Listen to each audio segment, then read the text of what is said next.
country, Nigeria. I thank you all because you've identified with me and you know me like the back of your palms. We've been together in the struggle for a better Nigeria. And so what the President has done is to give us a voice or an outlet for an expression of those things we cried and yearned for. As I welcome you to my office, I want to also urge you all to join me in appreciating Mr. President, just like you've already begun to do, but appreciation is never enough, for finding me worthy to be called to the plinth of patriotic service. Amongst over 250 million Nigerians, Mr. President singled me out to represent him on the board of the North Central Development Commission as the member representing the Federal Capital Territory. I want to also thank my leaders who have always steadfastly had confidence in me, particularly the President of the Senate, His Excellency Senator Dr. Godfrey Obot Akpabio, Grand Commander of the Order of the Niger, the Uncommon Senate President, who was an uncommon minister and an uncommon governor. I thank him for the confidence he has always reposed in me, for always believing in me, and always identifying that luster of patriotism in everything I do. I would also want to thank my father and my leader, the Secretary of the Government of the Federation, who always stands out to ensure that I am on track in the cause of service to the nation.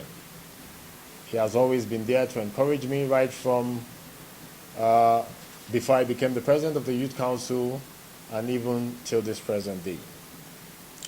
That being said, my dear brothers and sisters, patriots drawn from civil society organizations, I welcome the civil society organizations for budget implementation, assessment, monitoring, and evaluation, CBAMEC, that has led a team of over 300 civil society organizations to my office.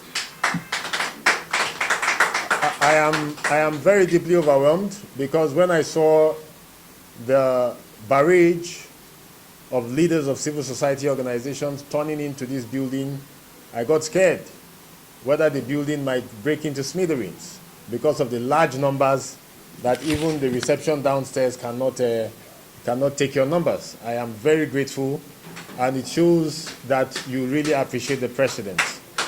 It is instructive to note that some of these heads of CSOs came from different parts of the country, even at short notice. And let Mr. President know that the civil society do not ask for too much. When you give us a little, we appreciate you so much. So we know that the President will even still do much more for the civil society body. Please, a round of applause for Mr. President. My dear compatriots, I have been known not to play the ostrich, and Mr. President also doesn't play the ostrich. We do not feign ignorance of the fact that Nigeria is plagued with challenges.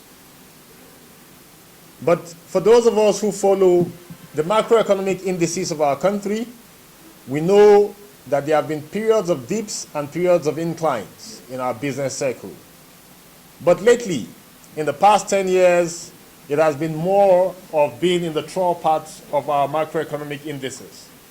Inflations have been on the rise and fall. The macroeconomic indices, unemployment, have also had its bite before now, building before now. And a lot of factors were underlying. The fact that Nigeria relied only on crude oil, or principally on crude oil, for our foreign exchange. The fact that no leader had the courage to face the oil cartel and take off that subsidy on petroleum products. The fact that we tinkered and played away with our forex, and we had multiple forex windows. But Mr. President, whom I will christen as a leader with the audacity of courage, came and took the bull by the horn.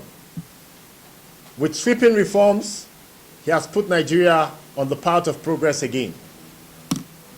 We are gradually seeing improvement in our macroeconomic parameters, and with the coming on board of this commission, it signals to Nigerians that yes, Mr. President is interested in accelerating development. Mr. President is interested in accelerating employment creation. Mr. President is interested in accelerating the drive for a new Nigeria.